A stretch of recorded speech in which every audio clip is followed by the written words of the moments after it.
Good morning, guys. Laura here from Hedgehog's Homestead.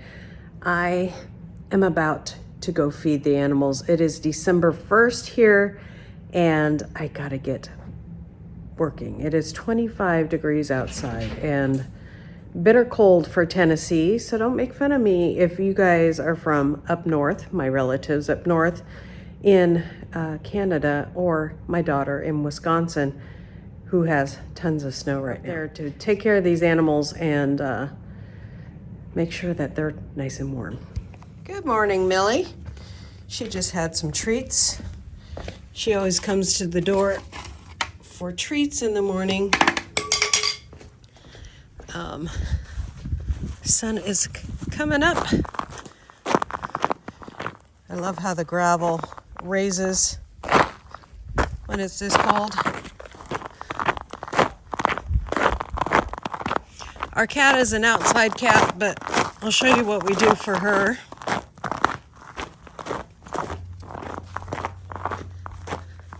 This is her house right here.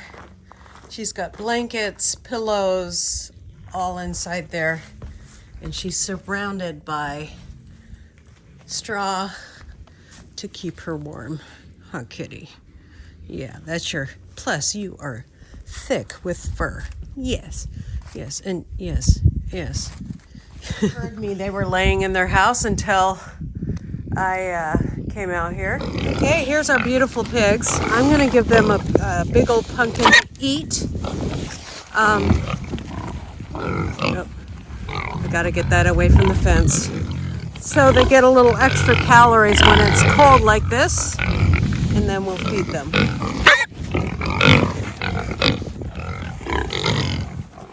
Okay, they're chewing on that food and enjoying that. I'm gonna get this away from the fence because they will get shocked if they move it into the fence.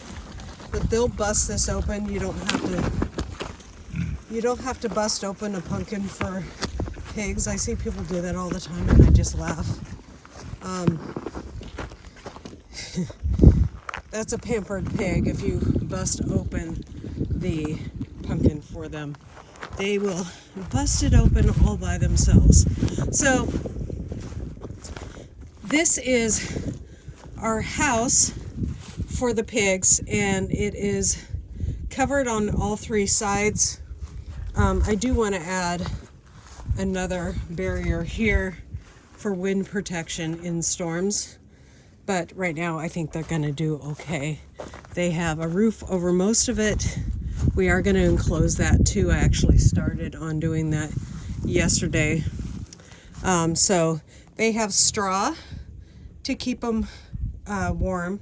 They pile up together also to keep warm, and they have the wind protection. How you keep pigs warm. Give them a little extra food so that they have more calories to burn. So I have a bunch of pumpkins right now. I'll throw them pumpkins. Another thing that you can do is you can feed your pigs pine for vitamin C. And hi, Mrs. Pigglesworth. Hi, girl. You coming to say hi to me? Good morning. Good morning, Mrs. Pigglesworth. No, she thinks there's something more in the bucket. I'll bring you guys some... See, she's gonna bust that thing open, no problem. There we go, see? Just puts her little hoof on it. They really like the pumpkins that look like jack-o'-lanterns, and they love the sweet... Oh, let me keep it away from there. There you go. Seeds and all. The seeds are a great dewormer for them. So not that they're going to get into a lot of worms this time of year, but I give them pumpkins whenever I have them around. So at the end of the year, I got these at Walmart for this actually particular one we got for free from my niece, who had a bunch of pumpkins for Thanksgiving and Halloween. And so they're going to enjoy that now. Mrs. Pigglesworth really likes the orange pumpkins, though. The decorative ones, not as much, but she really likes these orange ones. So she's going to enjoy that. Is you can give them pine needles for vitamin C, which will help them fight any kind of colds. You can also give them chewable children's vitamin C. That will help them not fight the cold necessarily, but what it will do, just like people, this time of year when we're dealing with colds and hot and cold, that's when people get sick, right? So take some extra vitamin C. Well, it's the same thing for animals, guys. So I'm going to get some more vitamin C for myself, and I'll show you where I'm going to get it. Oh, I need to check on their water real quick, though. And I don't have to go very far on my property to find some pine. I can just stick that in there and give them some pine. I don't want a pine tree in the middle of this area anyways. So, let's kick in this water.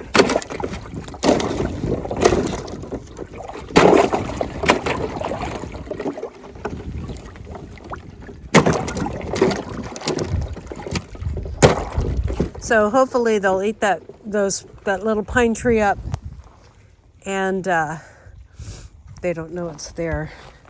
I had a sick pig get sick on me last time, so I really would like them to eat the pine seed or eat the pine tree. They may not like it, but we'll see. The pine tree is great for goats and stuff like that too. I know that goats love pine tree, and one of the reasons why they love pine so much is actually a dewormer as well. So if you're giving your pigs, your animals, pine needles to eat, it gives them vitamin C, so it gives them an immune boost, and it's a dewormer. So goats love it. We'll see if the pigs love it. We'll see if it's still there later on. She has most of this pumpkin eaten up, so thank you to our family members. She is totally chowing down on those seeds. Isn't that great? She's loving those seeds, so that's what she's going for most of all. She has eaten most of the pumpkin, so I might have to get another one out here for her. She's loving it. Okay, let's make sure that these chickens have access to water. It is cold, guys. Woo.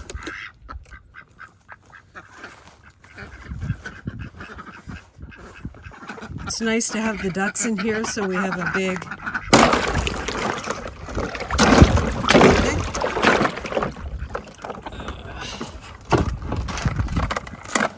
okay, and those chickens will drink that water.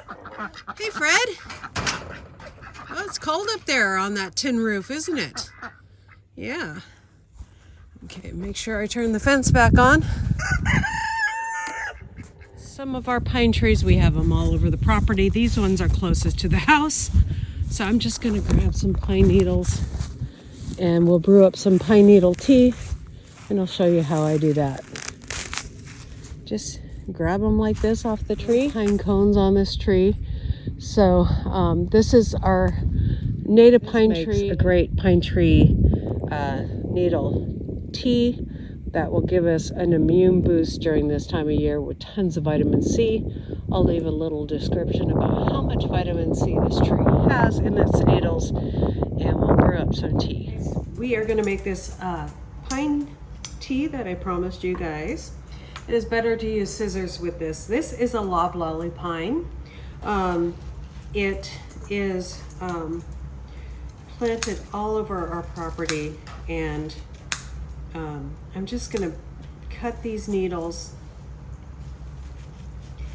and you don't need as many needles as I have here, so I'll probably save some, but there's two ways you can make this tea. You can either boil it for a long time in a pot and then drink it that way, or you can just steep it for like 15 minutes. It is so rich in vitamin C. It actually has more vitamin C than an orange. So, and you don't have the sugars and the extra calories. Now, the longer that you steep this, the more flavor it will taste, or the more pine flavor you'll get. But the loblolly pine has that note of citrus to me. When you pour hot water over it, you kind of get this citrus burst smell. Now, so it's a different kind of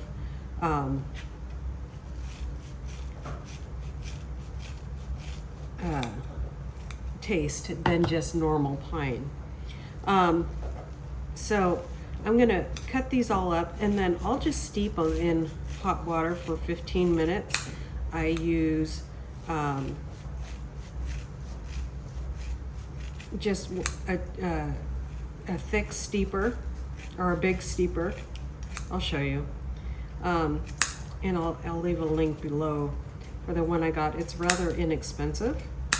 You should rinse them before, so that you don't lose the cut up bits. I know that when I opened up those things by cutting that up, it's released a lot of that stuff. So this is what I use for steeping my teas. I have some pine needles in there already that I drank earlier. The rule of thumb with most herbal teas is about 1 to 2 teaspoons. I'm gonna just add probably 2 tablespoons in there. The rest of this I'm gonna save later to drink it throughout the day. To a boil. As it's done, I'll let it steep for 15 minutes. I'm gonna put the rest of my pine needles in a bag, saved,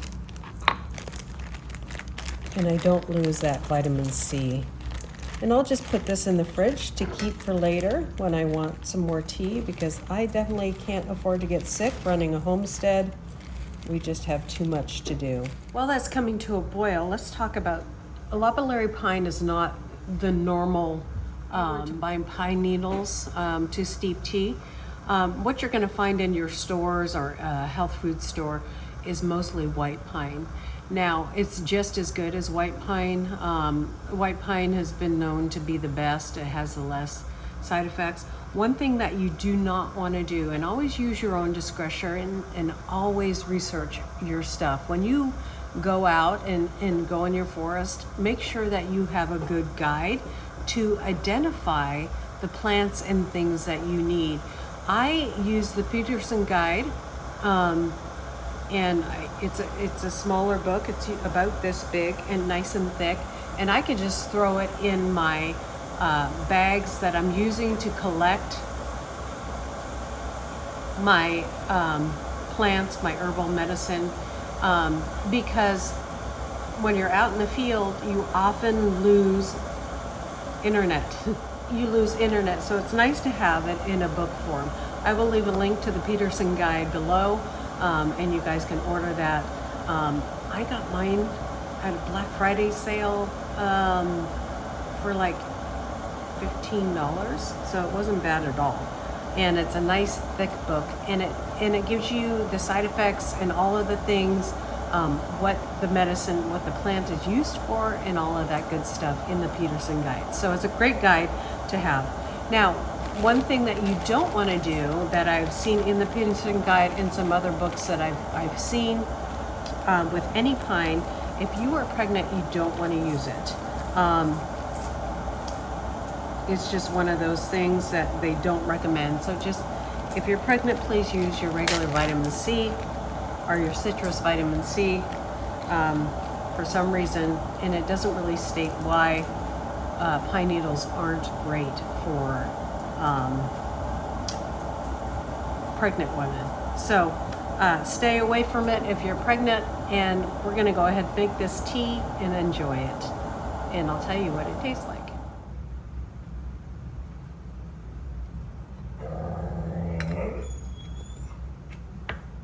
We're gonna let let this steep for 15 minutes. The pine needles are going to turn a browner color. Make sure you always, when you are steeping tea, especially anything with oils in it, always have a cover for that. And we're going to wait 15 minutes because I want the maximum benefit of that vitamin C. It has been 10 minutes and I have grown impatient in waiting for my tea. So you saw us pour this. It has that pine smell, that beautiful smell. It looks like nothing, but the smell gives it away. I usually drink this with holy basil, thyme, herbs that also help your immune system, help with inflammation, which, you know, for sinuses and stuff like that. The taste is very mild at 10 minutes steeping it. It does have that pine taste. I like this without any sweetener at all in it. You could put a little honey in there. Honey is also good for cold season as well, with its immune properties in it. So we're gonna enjoy this tea. Thank you guys for watching today, and I hope you enjoyed our video. God bless. Oh, don't eat too much sugar this season. That also works against your immune system. Bye.